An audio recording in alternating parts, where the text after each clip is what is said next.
皆さん、また来てくださってありがとうございます。こちらはマンハッタン、風が強い月曜日の午後です。ということで、前回の続きの、たくさんね、いろんなニュースがあったんですけど、先週も。やっぱりね、このディベートがそのアメリカのすべての問題と状況を示してるんじゃないかなと思って、これね、日本にも関係あることかなと思って、アメリカのようにならないでくださいねという意味も含めて、このディベート第2弾を出したいと思います。どうぞ。We're going to smoke the terrorists on our own southern border, and that's how I'm going to lead this country. But Americans were killed in that attack. Americans were killed in that attack. And so if you looked at this terrorist attack and the number of Americans, this would be one of the top 10 terrorist attacks in American history. So our own people were killed in that attack. And I think it's absolutely appropriate to point that out and to say that we're in this together, and we are going to work with Israel so that these people are brought to justice. I agree with that. If you look at the fact Russia was losing that war with Ukraine. Putin had hit rock bottom. They had raised the draft age to 65.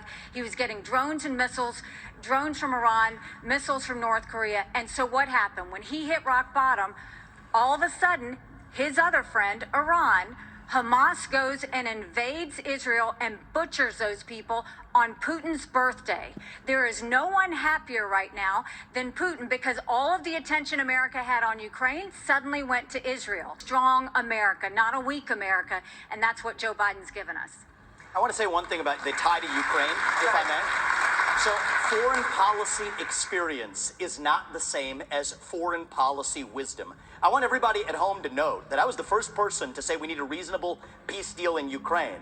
Now a lot of the neocons are quietly coming along to that position, with the exceptions of Nikki Haley and Joe Biden, who still support this, what I believe is pointless war in Ukraine. And I think those with foreign policy experience, one thing that Joe Biden and Nikki Haley have in common is that neither of them could even state for you 3 provinces in eastern Ukraine that they want to send our troops to actually fight for. Look at that. This is what I want people to understand. These people have, she has no idea what the hell the names of those provinces are, but she wants to send our sons and daughters and our troops and our military equipment to go fight it. So reject this myth that they've been selling you, that somebody had a cup of coffee stint at the UN and then makes $8 million after, has real foreign policy experience. It takes an outsider to see this through. Look at the blank expression. She doesn't know the names of the provinces that she wants to actually fight for.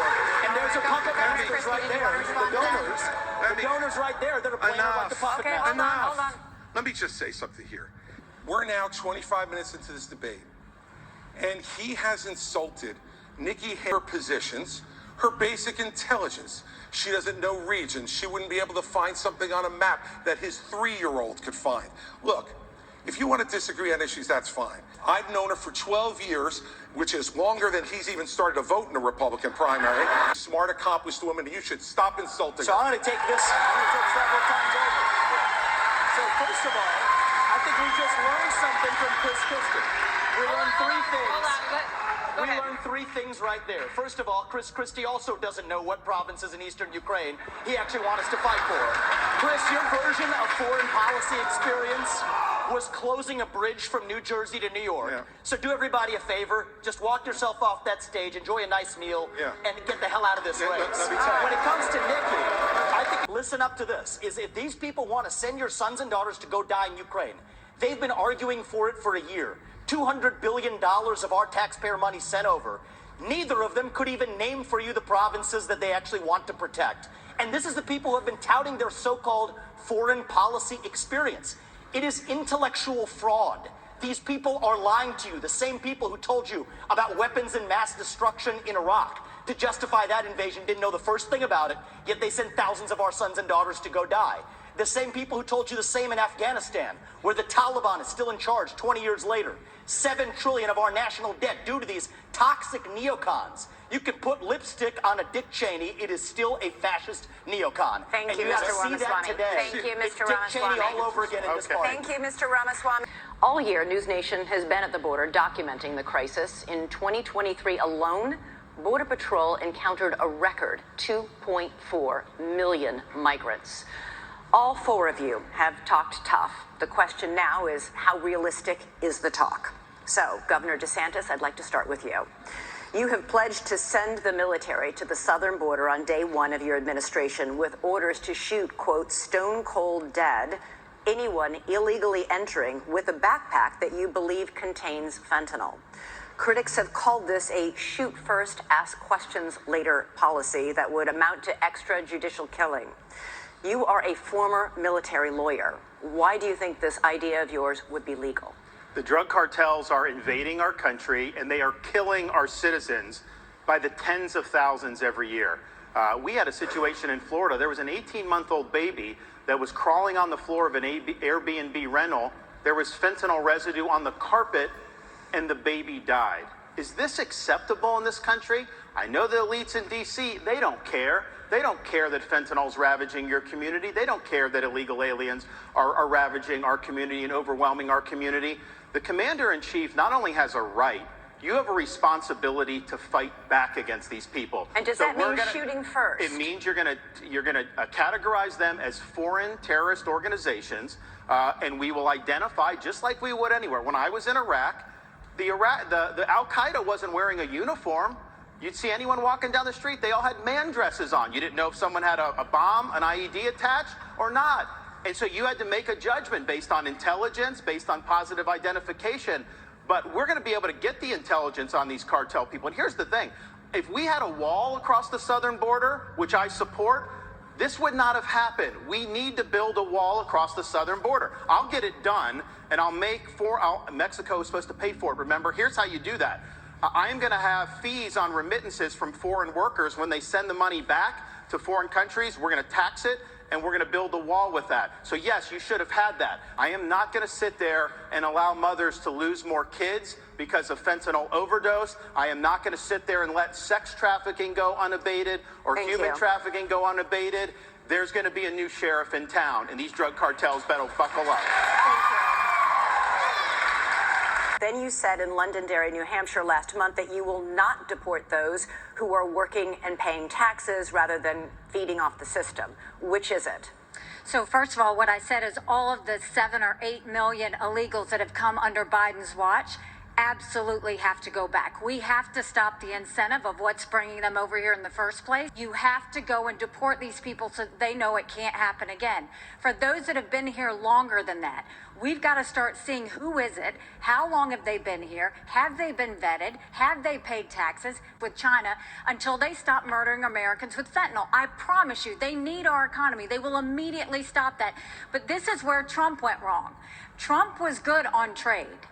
But that's all he was with China. Because here he allowed fentanyl to continue to come over. ニッキーさん勘違いされているのは、トランプさんの時にはフェンテノルは輸入禁止になっているので入ってきていません。国境もセキュアなので入ってきていませんでした。バイデンさんが開けてからですよ。どうぞ。We now have a spy base in Cuba and police stations, and Trump didn't do anything about it. Her China, though, I mean, listen, this is rich, because when she was governor of South Carolina, she was the #1 ranked governor of bringing the CCP into her state. She wrote a love letter to the Chinese ambassador saying how great a friend China is. You can look at it. We put it on our website, rondesantis.com. There's also a video of her as governor standing in front of a Chinese flag with a Chinese business saying that she now works for them, talking about this Chinese company. So she's been very weak on China. Now, here's the problem. The rhetoric is different, but her donors, these Wall Street liberal donors, they make money in China. They are not going to let her be tough on China, and she will cave to the donors. She will not stand up for you. 15 seconds, Ambassador. First of all, he's mad because those Wall Street donors used to support him and now they support me. The second thing is he has a company, a Chinese company, UGAS, that he just did a rally there last year. They have given you $340,000 in campaign donations between them and their employees. They are tied to the Communist Chinese Party. Jinko Solar is another one. They went and expanded. You gave $2 million in subsidies. I banned China from buying land in the state of Florida. The Department of Homeland I ejected the Confucius Institute. Nikki Haley brought Confucius Institutes to the universities in South Carolina. That is not I true. ejected them. So I have a record of standing up and do what's right. And here's the thing. You have a record of lying. She's trying to say things like that. Even the liberal media groups that usually if I say the sky is blue, they'll fact check me and say that's wrong. They looked at her charges. They said it was totally false, that they could not find one instance of me recruiting a Chinese business coming to Florida. You know why? Because we never recruited any Chinese businesses to the state of Florida. Thank you. Mr. Ramaswamy, over the past year, fentanyl has killed more than 75,000 Americans, 1,000 of them right here in Alabama. Are your tough enforcement policies offering false hope to a country racked by addiction? To the contrary, I don't think it's going to have to come to that if we deal with the actual demand side problem that we also have in this country.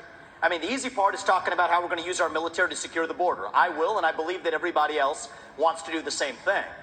But the harder part is dealing with the crisis of purpose and meaning, the mental health epidemic raging across this country like wildfire. And there's a reason why after the opioid crisis, you see fentanyl.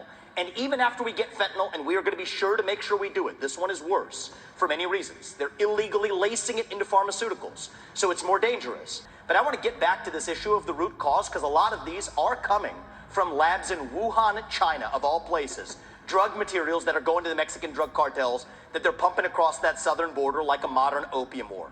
I think it is going to take a U.S. president that's going to have a very different conversation with Xi Jinping than what Joe Biden just had in California.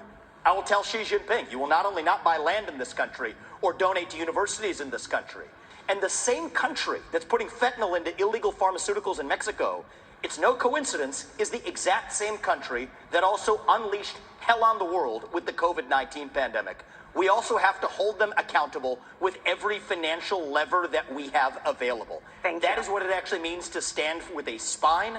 And you mark my words, if we're willing to stand with the spine, China will absolutely have to fold because they're in a tougher spot than we are. And then we're back to playing by the same set of rules. Thank you, Mr. That's the Ramaswamy. answer. And so I think that this is just another example of the administrative state gone too far.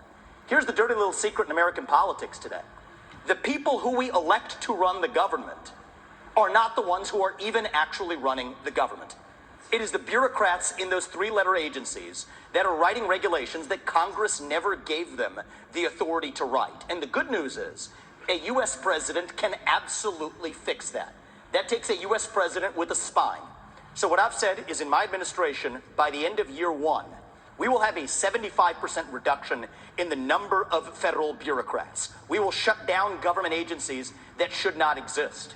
We will rescind any regulation that fails the test of West Virginia versus EPA, which is the most important Supreme Court case of our lifetime, that said if Congress didn't delegate that to an administrative agency, then it's unconstitutional.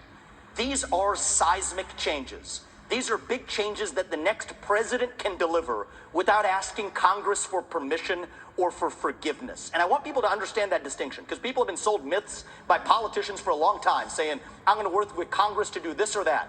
Much of what you've heard on the stage from the other politicians fit that description. They need Congress. The things that I'm promising you, this is what the leader of the executive branch gets to do under Article 2 of the Constitution. Thank you, sir. Cut down the bureaucracy. Well, that's how thank we you, grow sir. our economy and put the Federal Reserve in its place. This is part of the crypto discussion. No. 90% Mr. headcount Ramaswamy, reduction at the Fed. you're out of time. But- 15 seconds, Governor DeSantis. So one of the dangers that we're going to face, Biden wants, is a central bank digital currency. They want to get rid of cash, crypto. They want to force you to do that. They'll take away your privacy. They will absolutely regulate your purchases. On day one as president, we take the idea of central bank digital currency and we throw it in the trash can. It'll be dead on arrival. I agree with that. Gotta go to break.